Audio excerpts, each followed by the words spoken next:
السلام عليك يا رسول الله. الصلاة والسلام عليك يا حبيب الله. الصلاة والسلام عليك يا شافع المذنبين. الصلاة والسلام عليك يا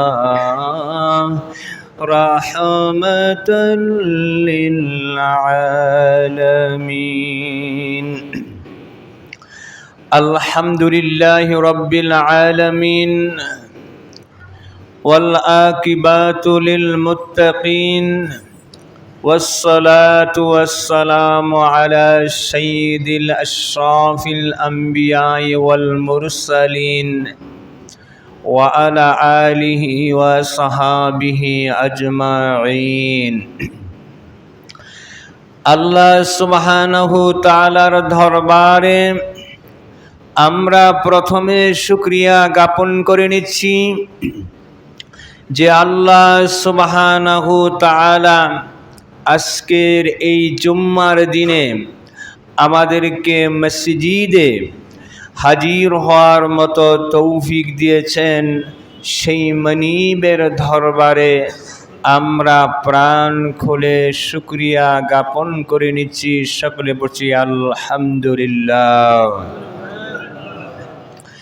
দরুদ সালাম ওই নবীর প্রতি যাকে সৃষ্টি না করা হলে আসমান জমিন লৌহ কলম গ্রহ তারা এই সুন্দর পৃথিবী আল্লাহ রাব্বুল আলামিন তৈরি করতেন না, সৃষ্টি করতেন না। যাকে আমার আল্লাহ শুধু নবী করেন নাই, তিনি নবীদেরও নবী, ইমামুল মুরসালিন, সাইয়্যিদুল মুরসালিন, খাতামান নবিয়িন, রাহমাতাল লিল আলামিন করেছেন। আমরা যেন ওই নবীর উম্মত হওয়ার মতো সুযোগ আল্লাহ রাব্বুল আলামিন আমাদেরকে দিয়েছেন। এজন্য প্রাণ খুলে আল্লাহর দরবারে আমরা শুকরিয়া জ্ঞাপন করে নিচ্ছি। সকলে বলছি আলহামদুলিল্লাহ। আল্লাহ রাব্বুল আলামিন আমাদেরকে সৃষ্টির দিক থেকে সর্বশ্রেষ্ঠ সৌন্দর্য দিয়েছেন। লাকাদ খালাকনাল ইনসানা ফি আহসানিল তাকওয়িম। আমার আল্লাহ বলেছেন যে আমি সমস্ত সৃষ্টির ভিতরে মানুষকে আমি সবচাইতে সৌন্দর্যমণ্ডিত করে সৃষ্টি করেছি। শুধু সৌন্দর্যই করেন না, শ্রেষ্ঠ সম্মানও দিয়েছেন। ওয়ালাকাদ কাররামনা বনি আদম। আমার আল্লাহ বলেছেন বনি আদমকে আমি সম্মানিত করেছি। আল্লাহ পাক আমাদেরকে শ্রেষ্ঠ সুন্দর দিয়েছেন, শ্রেষ্ঠ সম্মান দিয়েছেন, শ্রেষ্ঠ নবীর উম্মত বানিয়েছেন। কিন্তু আমরা আজকে এত হতভাগা, আমাদের দুর্ভাগ্য এমন যে ওই শ্রেষ্ঠ নবীর উম্মত হয়ে আমরা সেই নবীর শানে বেয়াদবি করতেছি, ওই নবীর শানে কটাক্ষ করছি, তার আহাল পরিবারের সম্পর্কে আমরা অসম্মানজনক বক্তব্য আমরা পেশ করছি। আপনারা দেখেছেন আজকে যারা আমাদেরকে যারা বিভিন্ন সময় মাজার পূজারী বলতো, যারা আমরা আল্লাহর ওলিদেরকে ভালোবাসি, আল্লাহর ওলিদের মাজার জিয়ারত করি, এজন্য আমাদেরকে তারা মাজার পূজারী বলতো। কিন্তু আমার আল্লাহ রাব্বুল আলামিন ওই সমস্ত মুনাফিকদেরকে এই দুর্গা পূজার ভিতরে মন্দিরে পর্যন্ত পৌঁছিয়ে দিয়েছে।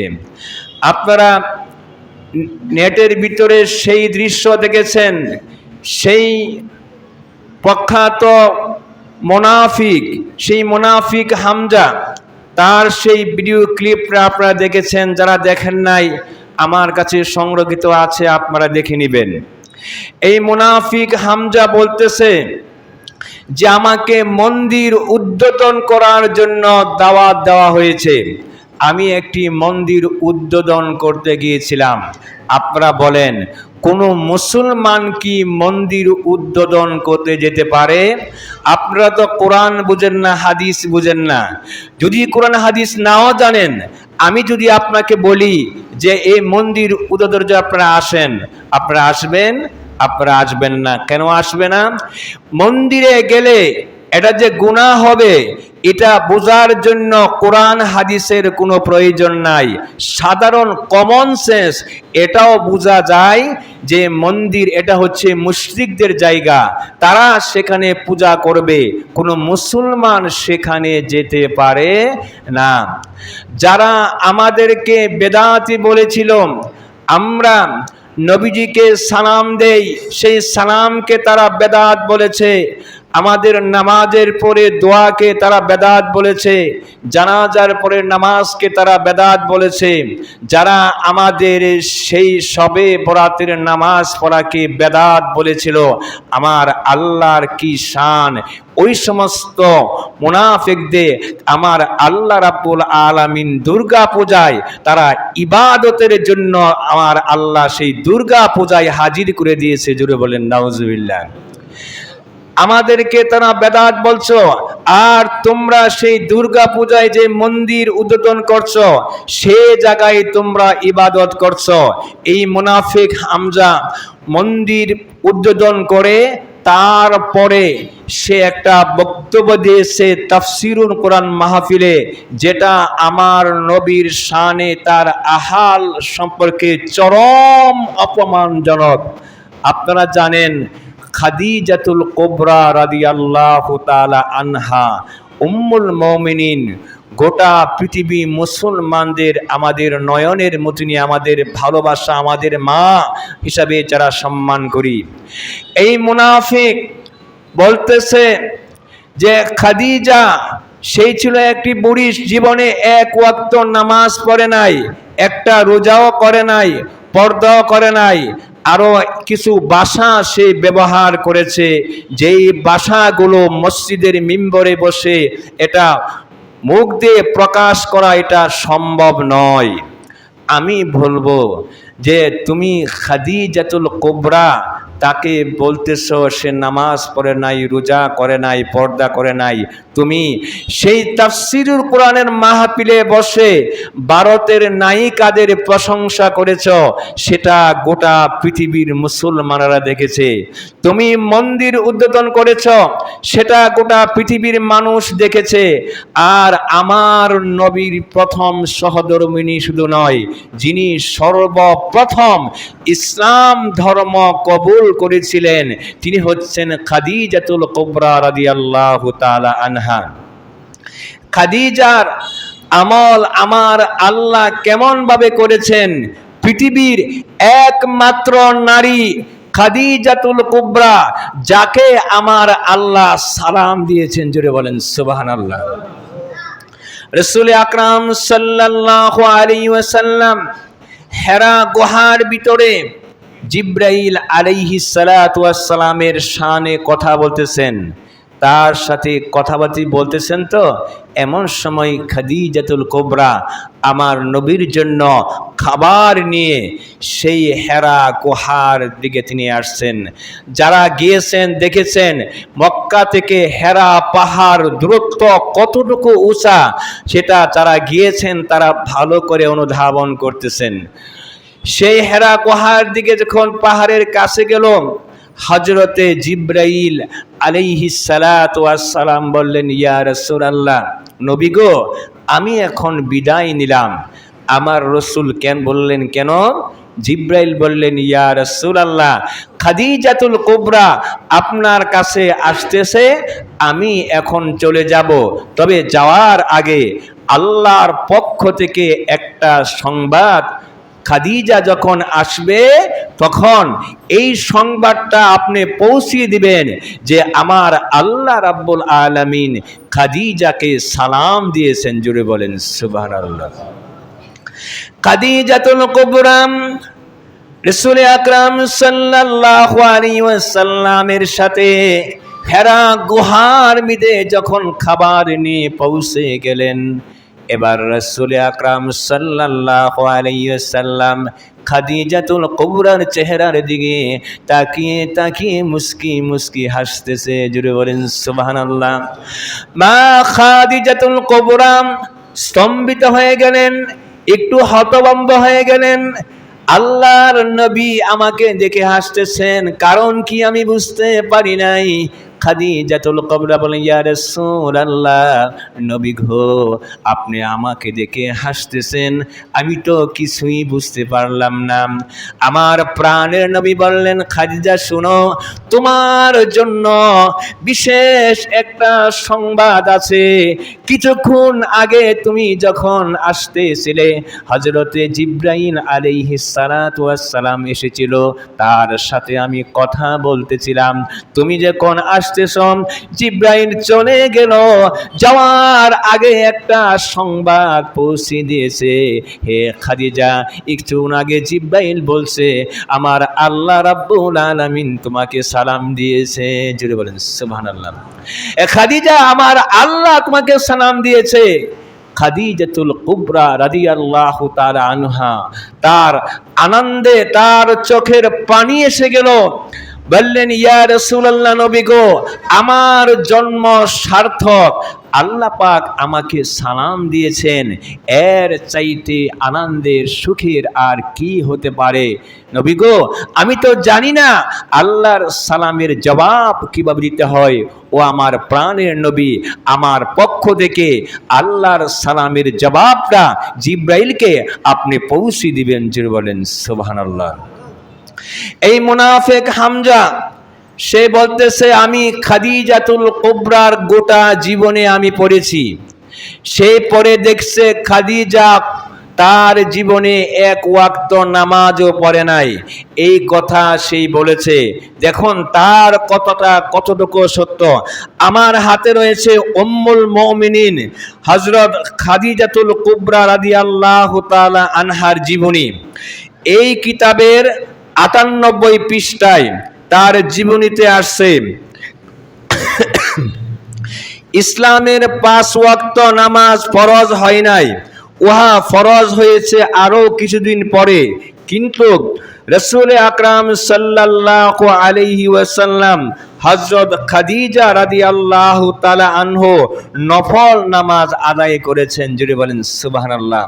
কারণ খাদিজাতুল কুবরা যখন ছিলেন আমার নবীর সহধর্মিণী, তখন তো আর নামাজ ফরজ হয় নাই, কিন্তু আমার নবী নামাজ পড়েছেন এবং আমার নবীর সাথে খাদিজাও নফল নামাজ আদায় করেছেন। সেই কথা তার জীবনীতে আসছে। এখানে আরেকটা হাদিসও আসছে, হযরতে আব্বাস রাদিয়াল্লাহু তাআলা আনহুর সাথে ব্যবসায়িক কাজে সাক্ষাৎ করার জন্য দূর থেকে একজন মেহমান আসলো। মেহমান আসার পরে তারা এসে একটা দৃশ্য সে দেখলো, তারপরে আব্বাসকে জিজ্ঞাসা করেছিল। এই তথ্যটা এখানে আসছে। হযরত আব্বাস রাদিয়াল্লাহু তাআলা আনহু আমার নিকটে ছিলেন। আমি দেখলাম জনক যুবক কাবা ঘরের নিকটে এসে আকাশের দিকে দৃষ্টিপাত করলেন, তারপর কাবার দিকে মুখ করে দাঁড়িয়ে গেলেন। একটু পরেই একটি বালক এসে ওই যুবকের ডান পাশে দাঁড়িয়ে গেল। তারপর একজন স্ত্রীলোক এসে তাদের পিছনে দাঁড়িয়ে গেল। কিছুক্ষণ পর তারা চলে গেল। আমি আব্বাস রাদিয়াল্লাহু তাআলা আনহা এর কাছে তার সম্পর্কে জিজ্ঞাসা করলাম। হযরত আব্বাস বলেন, উহাদের মধ্যকার যুবকটি আমারই বাতুসপুত্র মুহাম্মদ সাল্লাল্লাহু আলাইহি ওয়াসাল্লাম ইবনে আব্দুল্লাহ, বালকটি ছিল আলী ইবনে আবু তালিব, আর স্ত্রীরূপী ছিল আমার বাতুসপুত্রের পুত্রবধূ হযরতে খাদিজা রাদিয়াল্লাহু তাআলা আনহা। আর তারা সেই কাবা করে জামাতে নামাজ পড়েছেন। জুড়ে বলেন সুবহানাল্লাহ। যখন নামাজ ফরজ হয় নাই, তখন রাসূল আকরাম সাল্লাল্লাহু আলাইহি ওয়াসাল্লাম তিনি নামাজ পড়েছেন। তখন তো মুসলমানই ছিল একেবারে হাতে গোনা মাত্র কয়েকজন। হযরতে আলী আর খাদিজাতুল কুবরা হচ্ছে তিনি এমন নারী, তিনি সমস্ত পৃথিবীর নারী পুরুষদের মধ্যে সর্বপ্রথম যিনি ইসলাম কবুল করেছেন তিনি হচ্ছেন খাদিজাতুল কুবরা রাদিয়াল্লাহু তাআলা আনহা। জুড়ে বলেন সুবহানাল্লাহ। যেই খাদিজা আমার প্রাণের নবীর সহধর্মিণী, যেই খাদিজার জন্য আমার রাসূল এত কিছু করেছেন, আর খাদিজা ইসলাম কবুল করার পরে তার যত সম্পদ ছিল সমস্ত সম্পদ ইসলামের জন্য তিনি বিলীন করে দিয়ে দিলেন। আর তুমি বলছো সেই খাদিজা যাকাত দেয় নাই, নামাজ পড়ে নাই। তুমি মন্দির উদ্বোধন করে এসে তুমি খাদিজার সম্পর্কে যে মন্তব্যগুলো করেছো, এই ব্যাপারে আমার আল্লাহ রাব্বুল আলামিন কুরআনুল কারীমে সূরা আহজাবের ৬৭ নম্বর আয়াতে আমার আল্লাহ রাব্বুল আলামিন তার জবাব দিয়েছেন। আপনারা বলেন যে আমি যদি এখন বলি এই মঞ্চে যে আপনার স্ত্রী সে নামাজ পড়ে না, রোজা রাখে না, পর্দা করে না, দান সদকা করে না, এই কথা যদি আমি আপনার নাম নিয়ে মঞ্চে সবার সামনে বলি, আপনার মনে কষ্ট আসবে কিনা? স্বাভাবিক আসবে। আপনি যদি আমাকেও বলেন আমার স্ত্রী সম্পর্কে, সেটা আমারও কষ্ট আসবে। আপনাকে বললে আপনাকে কষ্ট আসবে, এটা আসাই স্বাভাবিক। যদি রাসূল আকরাম সাল্লাল্লাহু আলাইহি ওয়াসাল্লামের সহধর্মী সম্পর্কে তুমি এই কথা বলেছ, আর আমার নবীর শানে তুমি কষ্ট দিয়েছ, আর এই কষ্ট যদি দিয়ে থাকো তার জবাব সাথে সাথে আমার আল্লাহ কোরআনে দিয়েছেন। জুড়ে বলেন সুবহানাল্লাহ। জবাব কোথায় আছে? এটা আছে সূরা আহজাব, আয়াত নাম্বার হচ্ছে ৫-৭-৫৭। এই আয়াতের ভিতরে আমার আল্লাহ রাব্বুল আলামিন বলেছেন, নবী গো, ইন্নাল্লাযীনা ইয়াজুনাল্লাহা ওয়া রাসূলাহু লানাতুল্লাহি আলাইহিম বিদ-দুনিয়া ওয়াল আখিরাহ ওয়া আদ্দা লাহুম আযাবান আলীমা। হে নবী, যারা আপনাকে কষ্ট দেয়, আল্লাহর রাসূলকে যারা কষ্ট দেয়, আমার আল্লাহ তাকে দুনিয়া এবং আখিরাতে তাদেরকে লানত দেয়, অভিশাপ দেয়, আর তাদের জন্য রয়েছে আযাবান আলীমা, যন্ত্রণাদায়ক কঠিন শাস্তি। কারণ মুনাফিকদের শাস্তি আমার আল্লাহ জাহান্নামের সবচাইতে নিকৃষ্ট যে জায়গা, ওই জায়গাটা আমার আল্লাহ মুনাফিকদের জন্য নির্ধারণ করে রেখেছেন। সেজন্য আমার আল্লাহ রাব্বুল আলামিন বলেছেন, ইন্নাল মুনাফিকিনা ফিদ-দারকিল আসফালি মিনান নার। জাহান্নামের সবচাইতে নিকৃষ্ট, সবচাইতে নিম্ন মানের যে জায়গাটা, সবচাইতে আযাবের যে জায়গাটা, এটা হচ্ছে মুনাফিকদের জন্য আমার আল্লাহ রাব্বুল আলামিন নির্ধারণ করে রেখেছেন। এই মুনাফিকদের থেকে আমাদেরকে অ্যালার্ট থাকতে হবে, সতর্ক থাকতে হবে। মুনাফিকরা, তুমি সেই তাফসীরুল কোরআনের মাহফিলে বসে নায়ক ভারতের নায়িকাদের প্রশংসা করতেছ, তুমি মন্দির উদ্বোধন করতেছ, আর আমার নবীর শানে একের পর এক বেয়াদবি করতে আছো। তোমরা করতেই থাকো, আর তোমাদের সেই ফায়সালা আল্লাহ রাব্বুল আলামিন তোমাদের জন্য সেই ফায়সালা নির্ধারণ করে রেখেছেন। তার জবাব আজ যদিও তোমরা না দাও, কিন্তু হাসরের ময়দানে অবশ্যই আল্লাহর কাছে তোমাদের সেই জবাব দিতে হবে, এবং এর শাস্তি অবশ্যই তোমাদেরকে ভোগ করতে হবে। তোমরা মানুষকে আমলের দাওয়াত দিচ্ছ, আমরা বর্তমানে যারা পৃথিবীতে আছি, আমরা যতই আমল করি, এই আমল দিয়ে হাসরের ময়দানে যদি আল্লাহ পাক আমাদেরকে হিসাব ধরেন, হিসাব দিয়ে আমরা হাসরের ময়দানে নাজাত পেতে পারবো? আমার তো মনে হয় না। আমরা যদি আল্লাহর কাছে জবাব দিতে হয়, জবাব দিয়ে নাজাত পাওয়া কারো পক্ষে সম্ভব হবে না।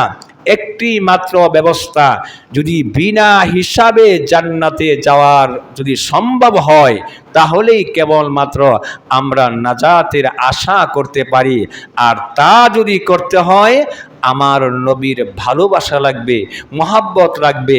আমার নবীকে আমরা, আল্লাহ তো বলেছেন ওয়ালা সাউফা ইউতিকা রাব্বুকা ফাতারদা, হে নবী আমি আপনাকে এমন উপহার দিব যেই উপহার পেয়ে আপনি খুশি হয়ে যাবেন। জুড়ে বলেন সুবহানাল্লাহ। সেই উপহারটা কি? হাসরের ময়দানে আল্লাহর দরবারে আমার নবী গো, এই যে সামনে এই লোকগুলো, এটি হচ্ছে আমার উম্মত। আমার আল্লাহ বলবেন, নবী গো আপনি সার্টিফাইড করেছেন এটা আপনার উম্মত, যান আপনার উম্মতকে আমি কোনো হিসাব নেব না, বিনা হিসাবে আপনার উম্মতগুলোকে আমার জান্নাতে নিয়ে যান। জুড়ে বলেন সুবহানাল্লাহ। আমরা যদি রাসূলকে ভালোবাসতে পারি এবং বিনা হিসাবে জান্নাতে যাওয়ার মতো সুযোগ যদি আমরা পাই, তাহলেই কেবল পরকালে নাজাতের আশা করতে পারি। নতুবা হিসাব দিয়ে হাসরের ময়দানে নাজাত পাওয়া আমাদের পক্ষে সম্ভব নয়। আমরা যেন নবীজিকে ভালোবাসি, মহাব্বত করি অন্তর দিয়ে। হাসরের ময়দানে মরণের সময় যেন নবীকে পাই, হাসরে যেন নবীকে পাই, এমবির সাফায়াত যেন আল্লাহ রাব্বুল আলামিন আমাদেরকে কবুল করে নেন, তৌফিক করে দেন। আল্লাহ রাব্বুল আলামিন সকলকে সে তৌফিক দান করুন। সকলে পড়ছে আমিন। ওয়া আখির দাওয়ানা ওয়া মা আলাইনা ইল্লাল বালাগ। যারা সুন্নত পড়েন না এখন